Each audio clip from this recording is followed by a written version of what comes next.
With less than 2 months before the election, you already know there's some shady business right now working together to keep Trump away from winning. RFK Jr. in a podcast talked openly about the deep state and Trump's relationship with it, what Trump told RFK Jr. about it. Super interesting video. Here it is. The power is so insurmountable. How do we then pass a law that doesn't let that continue on? Like, how do you make it stop? I think you need a president who's willing to go in there and who is not part of that system. And I think that's President Trump. And President Trump, I think, tried to do that the last time to drain the swamp. And he was well-intentioned, but he didn't know how to do it. And he said that to me. He said, I didn't know anything about governing. And he said, we won this election, and then all of a sudden, you got to fill 60,000 jobs or something like that. And he said, I was surrounded by people, by lobbyists and business interests who were saying, you got to appoint this guy, you got to appoint that guy, and that's what he did. He told me, I don't want to do that again. He said, those were bad guys, and this time we're going to do something different. And he wants to leave a legacy. He's not going to run again. He's a lame duck president. And he wants to do something that's good for this country. I know how to do that, and he's asked me to help him do that. So if we do that, if he does what he says, I'm very optimistic that we can actually remedy a lot of this corruption. Leave it to Kennedy for laying something that complicated out that clearly, especially something so candid, because you don't hear politicians very often talking about the deep state. And the way that he talked about it is just very approachable and obviously appreciated because it's very real, yet people don't get to hear about it very often from the people who are literally dealing with it. This candid view into how the sausage is made is what candidates who aren't part of the deep state should do more of. Donald Trump should talk more. It's nice to hear Donald Trump's perspective through RFK Jr., and RFK Jr. is part of Donald Trump's team now, but it would also be nice to hear it from Donald Trump himself. One of the greatest critiques of Trump was exactly this, by the way. One of the greatest critiques that I had of Donald Trump was this, that he would kill the deep state. That's something that he said, but he didn't do it.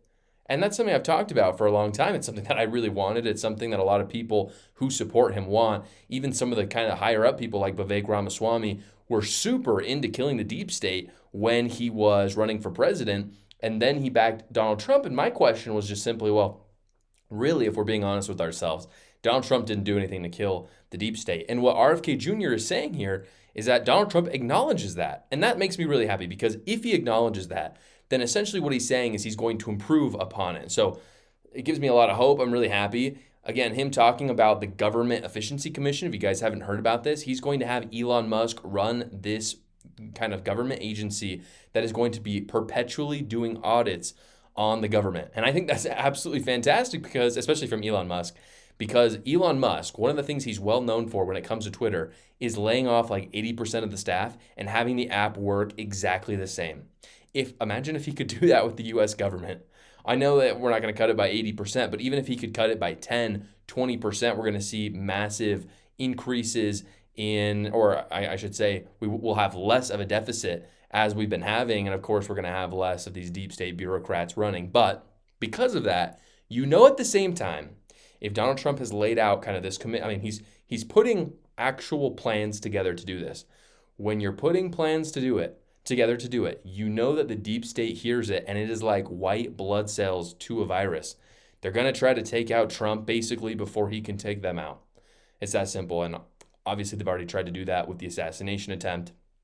They've tried it with other things. So again, it's no wonder why the media, for instance, in the debate on Tuesday, or big tech, as we've seen Google in many instances, is censoring Donald Trump, or for just one example, I don't know if it's this way still, but literally if you looked up Donald Trump rallies, Kamala Harris rallies would come up, which is just crazy. So between big media, big tech, they're fighting harder than ever to keep him out. It's just no wonder.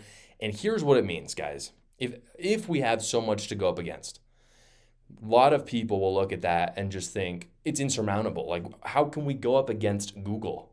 How can we go up against I know they're dwindling, but ABC, CNN, these are still really big companies. And the answer is that good patriots have to fight back by turning out big for the election.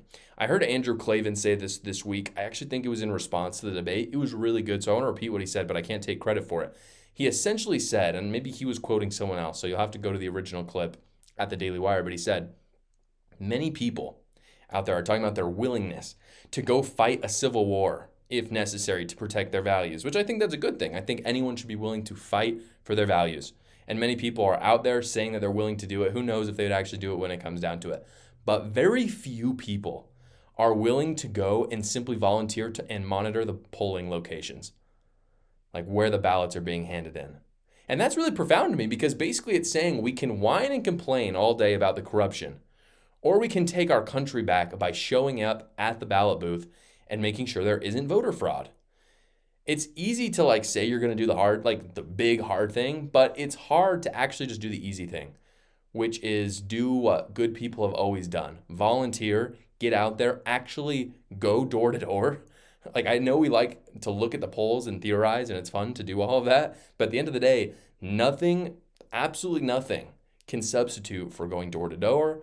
Democrats are very good at it. Even ballot harvesting, if it's legal in your state. Going to, the ballot locations, I think are incredibly important, because then you can literally see with your own eyes if there's fraud or not, especially in the case of physical ballots. I know that's not how all states do it, but some states do, and even some swing states do it that way.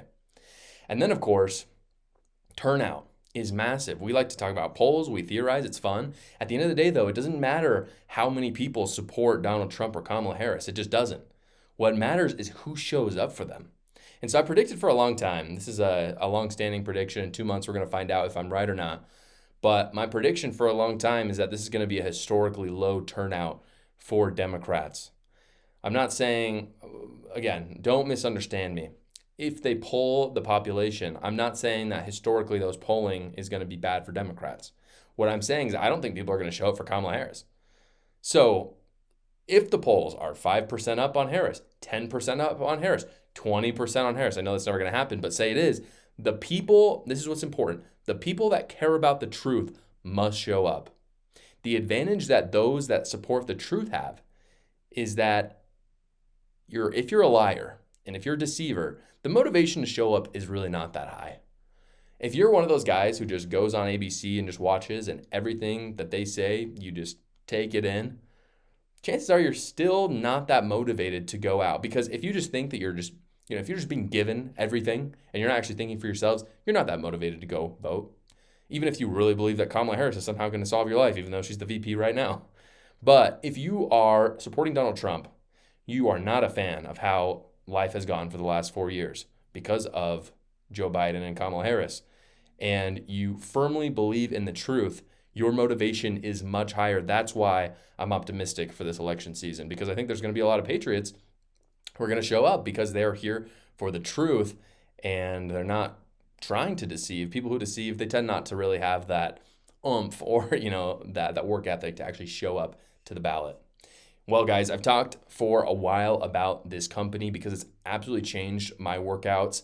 Alpha Progression, guys, if you go to the link in my description, you will see that you will get 20% off that first month at Alpha Progression, as well as a 2-week trial. What Alpha Progression is, it's a workout app, but it's not like any other workout app that you've had before. If you're a beginner, say, you're wanting to get into your workouts, but you just don't really know what to do, you can go into the Alpha Progression app, give it your goals. Maybe you want to lose 20 pounds, maybe you want to gain 20 pounds of muscle, and it will spit out a professional plan for you to do it. It will show you exactly the sets you got to do, the reps you got to do, and it will help you keep track of it so you know exactly how much you lifted.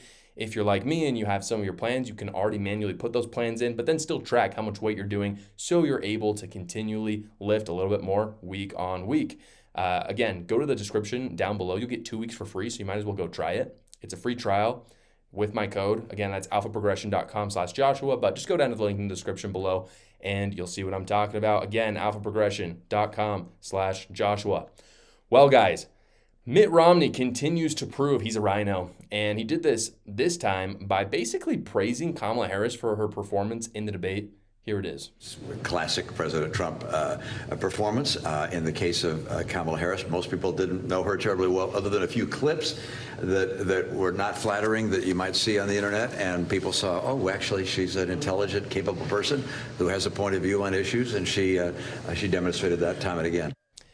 No talk of corrupt moderates, no criticism of Kamala Harris dodging question after question. Mitt Romney just praised a woman, by the way, who, if he was running against her in 2012, would have represented everything that he opposed, just like Obama. I mean, she really is just a carbon copy of Obama in many ways. I'm not talking about her skin color, I'm talking about her policies. But 12 years later, we sit here, and Mitt Romney has completely changed. I'm a resident of Utah. He's my senator. Obviously, people in Utah really liked him for a time. Obviously, I wasn't old enough to vote, but a lot of people here voted for him. And I gladly would have voted for him over Obama. But Mitt Romney has changed. He's changed big time. And the deep state and the uniparty is an interesting thing. A lot of people talk about the uniparty when they talk about Mitt Romney. They talk about Liz Cheney, Dick Cheney, all of these kind of older style GOP elites. But I think that there's kind of two different types of deep state and the kind of people who are involved in that. There's one group of people who are full deep state and they benefit from all of that. They're getting money, power. I talk about it in my book. It's actually up there on that bookshelf.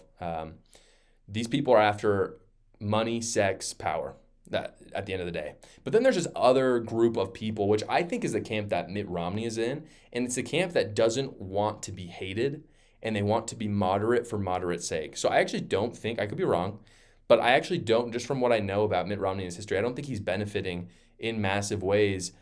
And I don't think he's the guy behind the scenes, I guess, is what I'm trying to say. I just don't think it is. And one of the reasons why I say that is he's stepping down. He's got some years left in him. He could still stay in power, but he's stepping down. He definitely would have won re-election here in Utah if he had ran, but he's not rerunning. And I don't really respect him for that decision because I don't respect Mitt Romney much as a politician. But I think that it does point to the fact that he's not fully in the camp of benefiting from this deep state. I do think he's benefiting from it in the fact that he just wants to be well-liked. And he got the full wrath of Democrats in 2012 and he doesn't like it. And so he says stupid stuff like that just to try to be moderate for moderate's sake again. And I'm sick of it because basically it's just gotten to the point where he just doesn't want to be hated on because he's older now. And he's gotten to the point where he just says things to say things, but every single word in that response to that reporter was false. And either he didn't watch the debate or he's lying to you. And the reason why he's lying to you is because he wants to be liked. And unfortunately, it never works because if you stay in the middle, both sides just end up hating you. So it's stupid anyway. But the deep state still benefits from it. Thank you so much for watching, everybody. Please go down below, comment, like, and subscribe, and watch another video.